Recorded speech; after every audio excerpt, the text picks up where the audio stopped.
Medio. Penyebabnya itu belum diketahui secara pasti gitu. Ya, namun ada faktor genetik atau keturunan juga yang diduga turut berperan dalam membuat seseorang mengalami gangguan kepribadian menghindar. Ngobrol dan cerita di Anyaman Jiwa yuk. Tenang, kamu gak sendiri kok.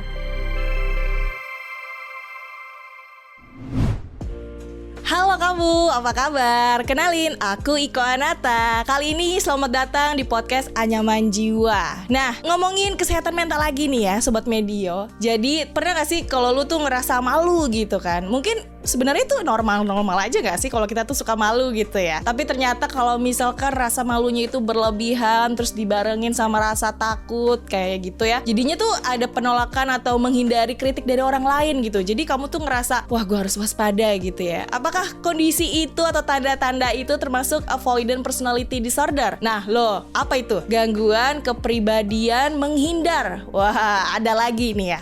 Banyak ya ternyata ya nama-nama kesehatan mental jenis-jenis ya gitu. Oke, daripada kita berspekulasi sendiri gitu ya, self-diagnose sendiri, kita langsung ngobrol-ngobrol nih sama Mbak Devega M. Oktaviana, konselor teman bincang Indonesia. Halo Mbak Ega. Hai. Mbak Ega, aku mau nanya nih. Tadi kan aku udah sempet mention sedikit gitu ya tentang gangguan kepribadian menghindar. Waduh, banyak ya ternyata ya, ada lagi. Boleh dijelasin lebih lengkapnya nih nggak Mbak? Sebenarnya tuh apa sih gangguan kepribadian menghindar itu? Oke, jadi gangguan kepribadian itu ada 3 klaster ya gitu. Nah, gangguan kepribadian menghindar itu termasuk yang klaster ketiga atau disebut klaster C gitu. Nah, individu dengan gangguan klaster ini tuh seringkali tampak cemas dan takut gitu. Nah, menurut American Psychiatry Association dalam buku Diagnostic and Statistical Manual of Mental Disorder gitu atau DSM gitu, gangguan kepribadian itu yang melibatkan pola perilaku yang bertahan lama terkait dengan hambatan sosial gitu, perasaan tidak mampu gitu, kepekaan yang berlebihan terhadap penolakan ataupun kritik gitu. Individu gangguan ini sangat takut akan kritik dan penolakan dari orang lain sehingga cenderung menghindari pekerjaan atau hubungan yang melibatkan kontak interpersonal gitu untuk melindungi diri dia sendiri gitu. Dalam situasi sosial mereka juga sering merasa terkekang karena sangat takut gitu akan mengatakan sesuatu yang bodoh gitu, atau misalkan melakukan sesuatu hal yang bodoh gitu, merasa malu gitu, dan seringkali menunjukkan tanda-tanda kecemasan gitu. Individu dengan gangguan ini tuh memiliki keyakinan bahwa orang lain akan memberikan tanggapan ataupun respon seperti yang ia yakini gitu. Lebih tepatnya yakin bahwa orang lain tuh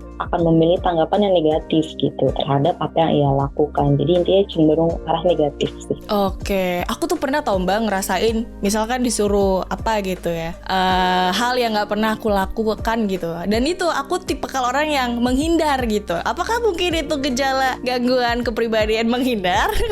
Berarti belum tentu ya Mbak ya. Iya, jadi self diagnose. Oke, selain itu apa aja gitu Mbak gejala yang menandakan memang seseorang itu mengalami gangguan kepribadian menghindar gitu? Gejalanya dalam DSM-4-TR itu 1, menghindari kontak interpersonal karena takut terhadap kritikan ataupun penolakan. Nah 2, keengganan untuk menjalin hubungan dengan orang lain kecuali dirinya pasti akan disukai gitu. Nah 3, membatasi diri dalam hubungan intim karena takut dipermalukan, diperolok gitu. 4, penuh kekhawatiran akan dikritik atau ditolak gitu, merasa lemah nih gitu, terus merasa rendah diri gitu. Terus yang 7, keengganan ekstrim untuk mencoba hal-hal baru karena takut dipermalukan gitu. Nah menurut DSM ini pokoknya tadi yang aku sebutin itu minimal 4 lah ada gejalanya gitu. Nah tapi tetap ya tiap orang-orang tuh beda-beda gitu, jadi nggak bisa generalisasikan lagi. Terus apa aja gitu Mbak yang melatar belakangi itu seseorang mengalami gangguan kepribadian gitu, menghindar sampai-sampai dia itu tuh takut gitu ya, terus jadinya tuh dia ya udahlah gue menjauh aja gitu dari lingkungan sekitar gitu. Nah kalau penyebabnya itu belum diketahui secara pasti gitu ya, namun ada faktor genetik atau keturunan juga yang diduga turut berperan dalam membuat seseorang mengalami gangguan kepribadian menghindar. Nah selain itu juga ada faktor lingkungan sosial dan psikologis juga berperan gitu, kekerasan emosional, kritik, ejekan gitu, atau kurang kasih sayang, dan pengasuhan pada masa kanak-kanak dapat menjadi pertimbangan akibat perkembangan gangguan kepribadian ini gitu. Nah, seringkali orang yang mengalami hal ini itu pada masa kanak-kanaknya itu sangat pemalu gitu, dan rasa malunya itu nggak bisa diatasi sering bertambahnya usia gitu. Namun bukan berarti setiap anak yang pemalu itu akan mengalami gangguan kepribadian menghindar gitu. Begitu pula setiap orang dewasa juga gitu, yang malu juga belum tentu mengalami gangguan kepribadian menghindar. Tapi kalau misalkan dilihat dari ciri-cirinya gitu ya Mbak ya, gangguan kepribadian menghindar dan gangguan kepribadian antisosial mungkin hampir serupa gitu, yaitu menarik diri dari lingkungan sekitar. Nah, apakah gitu ya dari ciri khusus tadi itu yang membedakan kedua gangguan ini Mbak, atau mungkin ya beda lagi gitu? Kumpulan cerita kriminal dari majalah Intisari. Kisah yang membuat penasaran sekaligus menegangkan. Tunggu cerita selengkapnya dan episode terbaru setiap hari Selasa di Spotify dan hari Kamis di Noise. Saat semuanya sudah terlambat.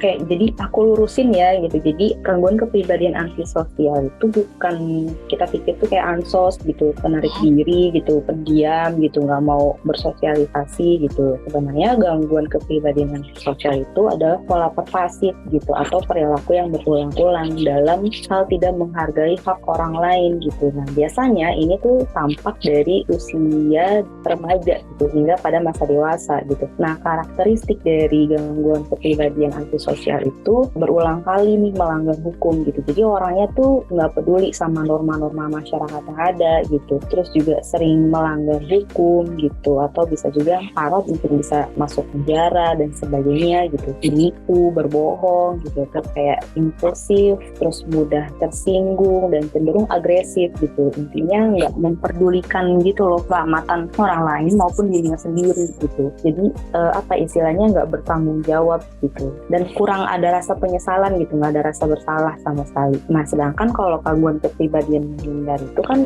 emang dia menarik diri karena menghindari hubungan personal kan gitu, karena takut dikritik gitu, takut ditolak tadi gitu, dan takut menghindari konflik dalam berelasi gitu. Jadi dua hal yang sangat berbeda gitu, jadi nggak ada yang sama.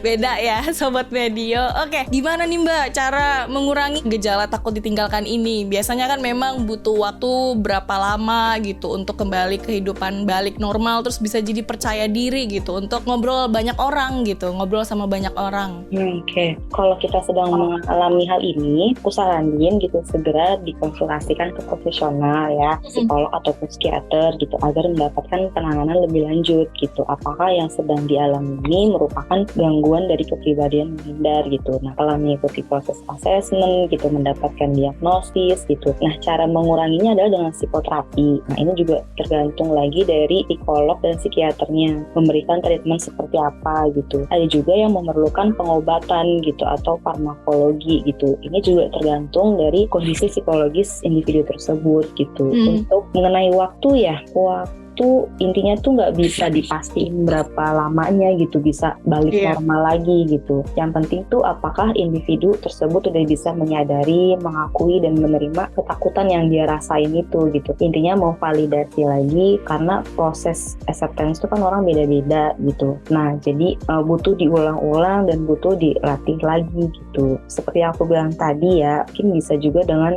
journaling lagi gitu. Ditulis lagi apa aja yang sedang kita rasain gitu, ketakutan apa aja gitu, terus abis itu gimana responnya apa gitu, terus bagaimana cara kita dalam menghadapinya gitu. Selain itu juga belajar untuk mengungkapkan atau mengkomunikasikan ketakutan kita yang kita rasain ke orang terdekat gitu.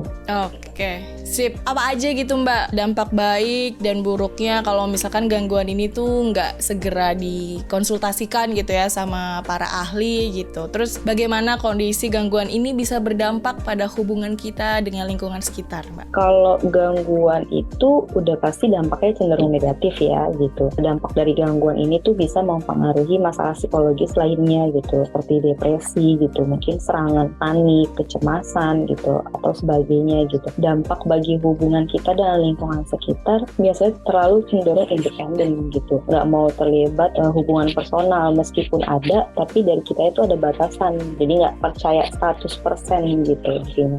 Oke. Nah, kalau misalkan nih ya Mbak, dari sisi kita sebagai teman yang mempunyai teman mengalami gangguan kepribadian menghindar gitu kan, sebenarnya apa yang kita lakukan untuk mendukung mereka gitu, biar mereka tuh bisa balik lagi untuk ngobrol-ngobrol seru-seru lagi sama kita gitu? Yang pertama, menanyakan kabar gitu, itu penting banget ya buat cross check gitu ke teman-teman sekitar gitu, apakah individu tersebut kondisinya sedang baik-baik aja atau enggak. Terus yang kedua, tawarkan bantuan gitu, apa sih yang sedang dibutuhkan dia saat ini gitu, apa yang aku bisa bantu buat kamu gitu. Terus biarkan dia bercerita gitu, jadi dengerin gitu tanpa menghakimi ataupun memberi saran gitu tanpa diminta ya gitu. Yang ketiga, nggak maksa gitu untuk bercerita gitu, jadi biarin aja, udah dia cerita duluan gitu, kalaupun nggak mau juga oh ya udah nggak apa-apa gitu, yang penting kita katakan sama dia gitu, jika butuh bantuan bilang aja ya gitu, aku ada di sini kok untuk kamu gitu. Yang terakhir, pasti saranin untuk ke profesional gitu, tawarin juga sama teman kita itu apakah perlu kita temenin gitu, jadi sehingga dia nggak merasa sendirian gitu, jadi ada support systemnya. Oke, wah itu bisa dicontoh ya Sobat Medio ya, cara-cara tersebut kalau misalkan punya teman yang mengalami gangguan kepribadian menghindar. Nah, terakhir nih Mbak Ega, ada nggak pesan buat Sobat Medio atau pendengar Anyaman Jiwa lainnya yang mungkin merasakan gejala gangguan kepribadian menghindar ini? Silahkan Mbak Ega. Oke, sama, intinya nggak self-diagnose juga gitu. Jika sedang merasakan hal ini, ada baiknya segera minta pertolongan ke profesional gitu. Sama biasain juga nggak menelan mentah-mentah informasi yang didapat.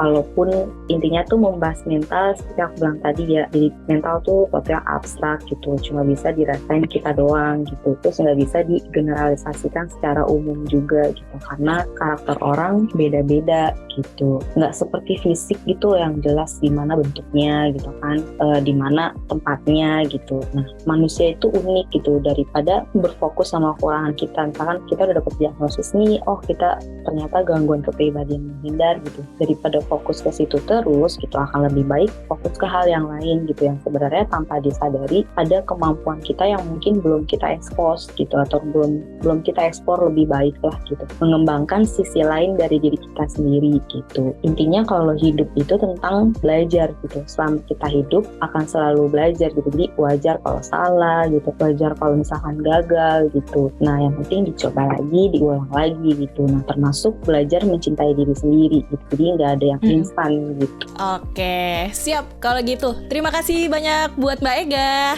Sama. Dan terima kasih juga ya buat kamu Sobat Medio udah dengerin episode Anyaman Jiwa kali ini. Nah, kalau misalkan kamu mau ngobrol-ngobrol gitu sama Mbak Ega, atau mungkin sekalian deh konsultasi online gitu ya, kunjungi aja gitu ya Sobat Medio Instagramnya temanbincang.id dan dapetin juga promo menariknya. Oke, kalau gitu terima kasih ya sekali lagi untuk Mbak Ega, dan sampai jumpa di episode Anyaman Jiwa selanjutnya. Bye-bye. Bye.